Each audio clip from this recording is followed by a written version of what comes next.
ও দুনিয়ার মুসলমান, 5 ওয়াক্ত নামাজ দৈনন্দিন আদায় করার দ্বারাই রাহমাতুল লিল আলামিন বলতেছেন একটা জামা 1 সপ্তাহ গায়ে দিলে 1 সপ্তাহ পরে এটাকে আবার সাবান দিয়ে পরিষ্কার করতে হয়।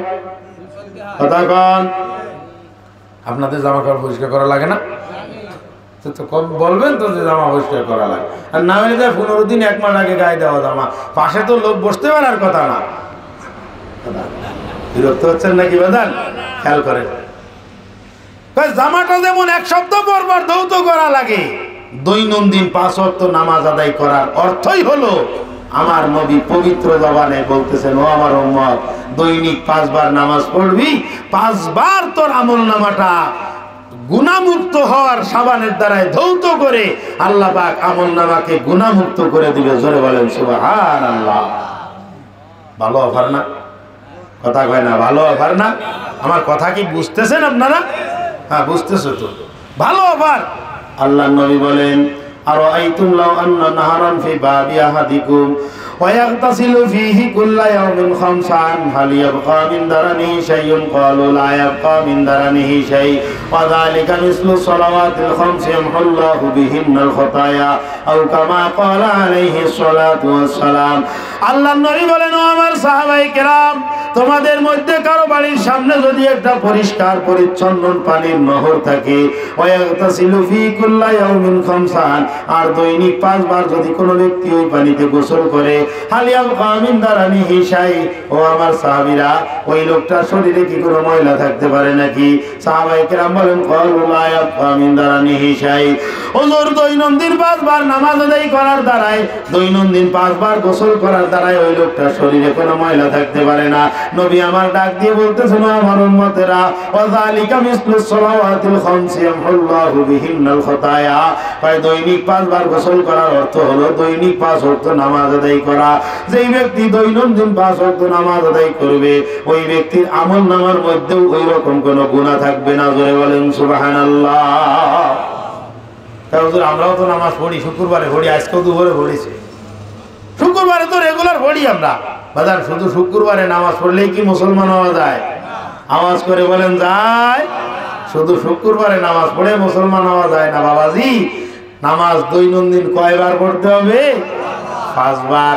এটা হলো ইসলামের 5টা খুঁটির একটা খুঁটি হলো এই, আপনি মুসলমান, যেই মুসলমান, ইসলামটা স্তম্ভ, ইসলামটা দাঁড়ানো আছে 5টা খুঁটির উপরে।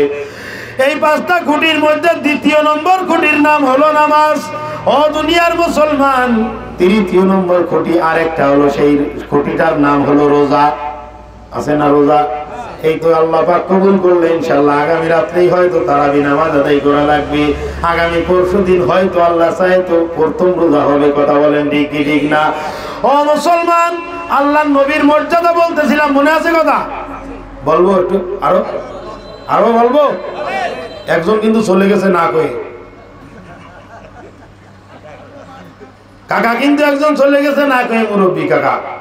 খেয়াল করেন, বলতে আমার দিকে লক্ষ্য করেন, বাদান হয়ে গেছে একদম, আমিও ফিনিশিং এ চলে আসছি, লাস্টের দিকে চলে আসছি, সমস্যা নেই, আমি অসুবিধা না। খেয়াল করেন, বলতেছে আপনার আমার নবীর ফজিলতটা কি? মুসা কালিমুল্লাহ আলাইহিস সালাতু ওয়াস সালাম, আমার নবীর ফজিলত সম্পর্কে প্রত্যেকটা আসমানি কিতাবে, পিছনের সমস্ত কিতাবে আমার নবীর ফজিলত, মর্যাদার কথা বর্ণনা করা ছিল। জোরে বলেন সুবহানাল্লাহ। মুসা আলাইহিস সালাতু ওয়াস সালাম বলতেছে, আল্লাহ পাক আমার উম্মতকে শ্রেষ্ঠ উম্মত বানায় দাও। আল্লাহ বলতেছে, মুসা কালিমুল্লাহ, এটা তো আখেরি জামানার নবীর উম্মত পাবে, আখেরি জামানার নবীর উম্মত হবে সর্বশ্রেষ্ঠ উম্মত। জোরে বলেন সুবহানাল্লাহ। তাহলে তুমি আমার উম্মতকে সবার আগে জান্নাতে নাও না? মুসা কালিমুল্লাহ, আখেরি জামানার নবীর উম্মত সবার আগে জান্নাতে যাবে। সুবহানাল্লাহ বলেন।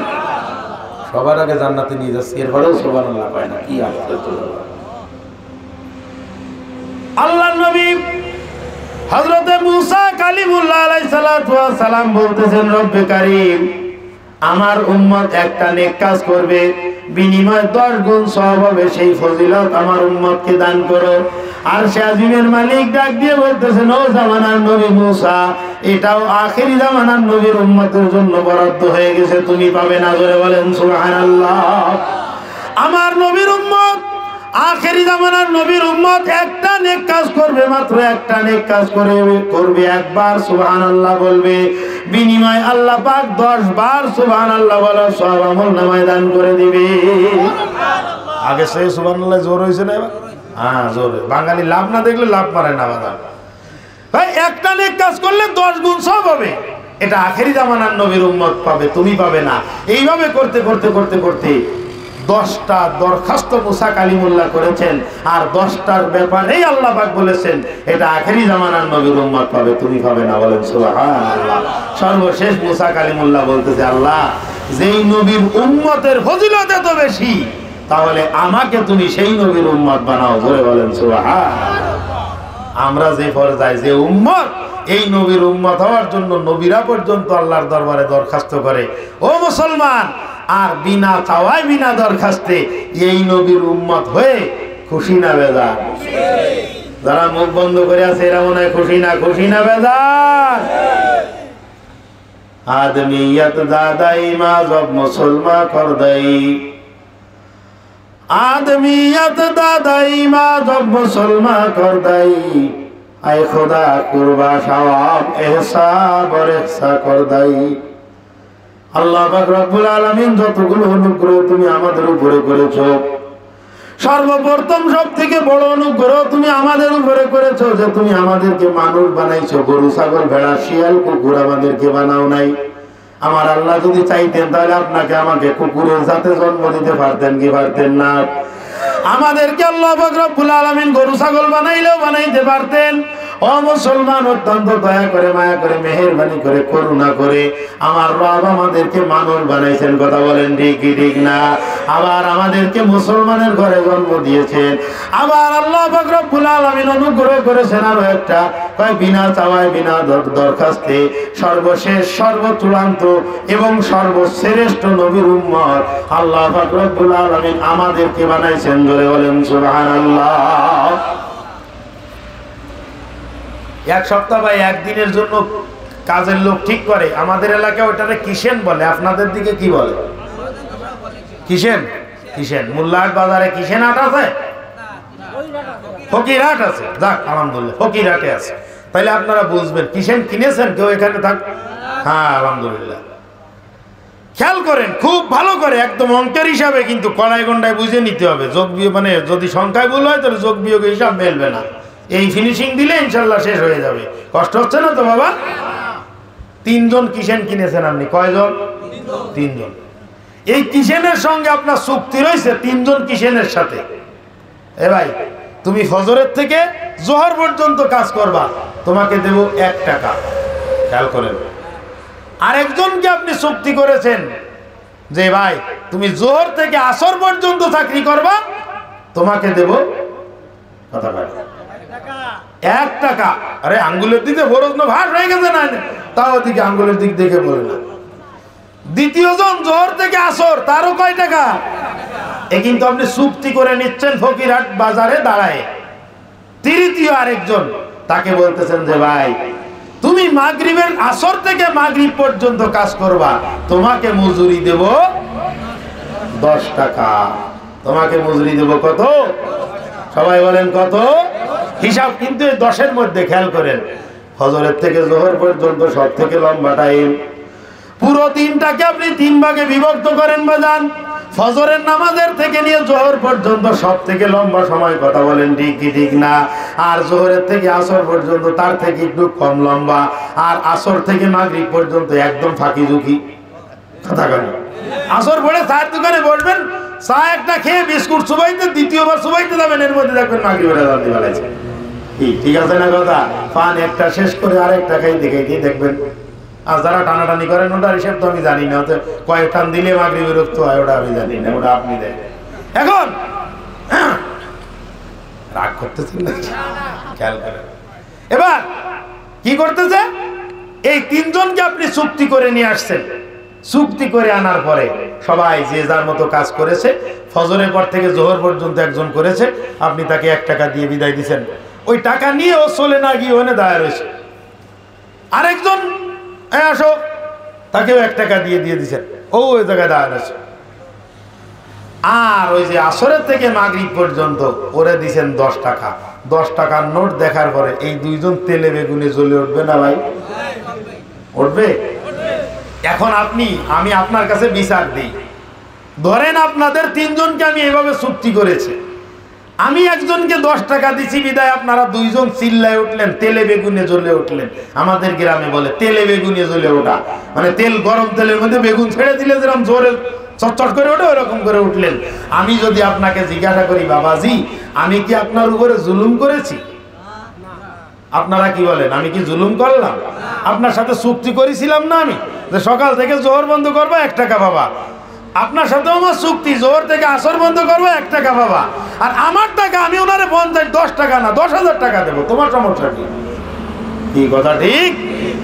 ও দুনিয়ার মুসলমান, কত বড় ফজিলত এবং মর্যাদা আল্লাহ পাক রব্বুল আলামিন আমাদেরকে দান করেছেন। বেদান সহিহ মুসলিমের মধ্যে হাদিস আসছে, আমার নবী রাহমাতুল লিল আলামিন ডাক দিয়ে বলতেছেন, আমার উম্মতেরা, দুনিয়ায় সবার শেষে তোমরা দুনিয়ার মধ্যে আসছো, আর সবার আগে তোমরা জান্নাতে চলে যাবা। জোরে বলেন সুবহানাল্লাহ।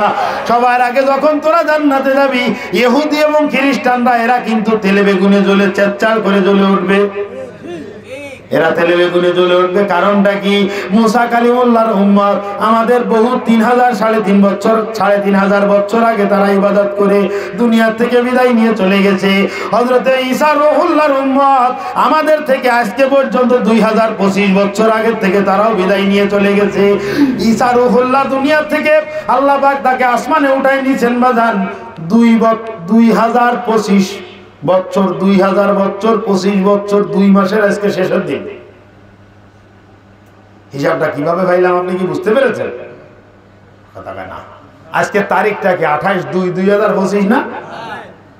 এই তারিখটা মুখস্থ রাখেন। এই যে তারিখটা আমরা গণনা করি, এটা কিন্তু খ্রিস্টানদের উদ্ভব করা। এই তারিখটার গণনা আসে ঈসা রূহুল্লাহকে আল্লাহ পাক যেদিন আসমানে উঠাই নিছেন, ওরা ওই দিন থেকে গণনা শুরু করেছে। এই জন্য এটাকে বলা হয় খ্রিস্টাব্দ। কি বল? খ্রিস্টাব্দ। আপনি মুসলমান, আপনি আর কোনোদিন আজকের থেকে খ্রিস্টাব্দ লিখবেন না, আপনি লিখবেন ঈসাব্দ। মনে থাকবে?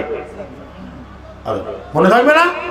ঈসাব্দ মানে দীর্ঘই দন্তস্বয় আকার বয় দয়, ঈসাব্দ। মুখস্থ করবেন তো ইনশাআল্লাহ। ইমাম সাহেবের জিম্মাদারি, ইমাম সাহেব আপনারে মুখস্থ করাই দিবে। কোনদিন আর খ্রিস্টাব্দ লিখবেন না। খ্রিস্টানদের অনুকরণে আমরা আর খ্রিস্টাব্দ লিখবো না। মনে থাকবে তো ইনশাআল্লাহ। হযরতে ঈসা আলাইহিস সালামের উম্মত খ্রিস্টান, তারা বলতেছে যে আমরা কত ইবাদত বন্দেগী করেছি, 2025 বছর 2 মাস হয়ে গেছে আমাদের ইবাদত করে দুনিয়া থেকে বিদায় নিয়ে চলে গেছে। আখেরি জামানার নবীর উম্মত মাত্র 1400 বছর হয়েছে। কত বছর? মাত্র 1400 বছর হয়েছে। 1444 হিজরি চলতেছে বাজান। 1444 হিজরি শাবান মাস, 1444 হিজরি শাবান মাস, তার মানে হলো 1444 বছর 8 মাস 28 দিন হয়েছে আজ। তাই এই পর্যন্ত মাত্র 1500 বছর তারা ইবাদত বন্দেগী করেছে। ও দুনিয়ার মুসলমান, হিসাবটা আরো একটু বুঝতে হবে বাবা। হযরতে মূসা আলাইহিস সালামের উম্মত হায়াত পেয়েছিল 400 বছর, 450 বছর, 400-450 বছর পর্যন্ত তারা ইবাদত বন্দেগী করেছে। ঈসা রূহুল্লাহর উম্মত 200-250 বছর পর্যন্ত ইবাদত করেছে। আর আমার আপনার অবস্থাটা কি?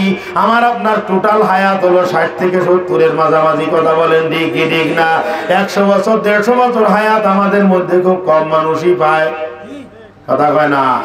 খুব কম মানুষই আমরা হায়াত পাই। 150 বছর, 100 বছর। 100 বছর তো বহুত দূরের ব্যাপার। আর আল্লাহ নবী বলতেছেন, আমার উম্মতি মা বাইনা 60 ইলা 70। আখেরি জামানায় আমার উম্মতের বয়স হবে 60 থেকে 70-এর মাঝামাঝি। ইভারেজ বয়স, ইভারেজ গড়, গড়, গড় বোঝেন? গড় হলো একজনে 100 বছর বয়সে মারা গেছে, একজন 30 বছর বয়সে মারা গেছে। ইভারেজ 70 করে হবে না? বাকি 70 বা 65 হবে না? 100 যোগ 30 এটারে সমান, 130-কে সমান 2 ভাগে ভাগ দিলে কত হয়? 65 হয় না? আরে মোল্লাটের মানুষ অঙ্ক কম জানে। আমি তো অঙ্ক কিছু জানি না, তাও তো আমি জানি। খেয়াল করেন, 65 বছর। আমার নবী বলতেছেন আমার উম্মতি মা বাইনা সিদ্দিন ইলা সাবিন, আমার উম্মতের হায়াত গড় হায়াত 60 থেকে 70 এর মাঝামাঝি। ও মুসলমান, তাহলে এদিকে লক্ষ্য করেন বাজান, হিসাবটা একটু বুঝে নেই। আল্লাহর নবী আমাদের জন্য কি অফার দান করেছেন বাজান। খ্রিস্টানরা ইহুদিরা কাজ করেছে ফজর থেকে জোহর পর্যন্ত, আর খ্রিস্টানরা কাজ করেছে জোহর থেকে আসর পর্যন্ত। আর আমরা মুসলমান, আমাদের টোটাল বয়স হলো 60 বছর, 70 বছর, 80 বছর। এই 80 বছরের মধ্যে আবার 30 বছর চলে গেছে গুলতি মারতে মারতে। দেখেন না, এই গুলতি মারা বোঝেননি? চায়ের দোকানে আড্ডা দিয়ে কেটে গেছে, অমুক জায়গায় শয়তানি করে কেটে গেছে। ইমাম সাহেব গিয়ে বুঝায় যে ভাই আসো মসজিদে, ইমাম সাহেব এমনি মসজিদে আসবো, নামাজ পড়ার সময় হয়েছে, বড়বারে বড়বারে কাপড় ফাঁক নেই, এটা নেই সেটা নেই, বিভিন্ন রকমের শয়তানি তালবাহানা দেই না আমরা? কথা বলে না।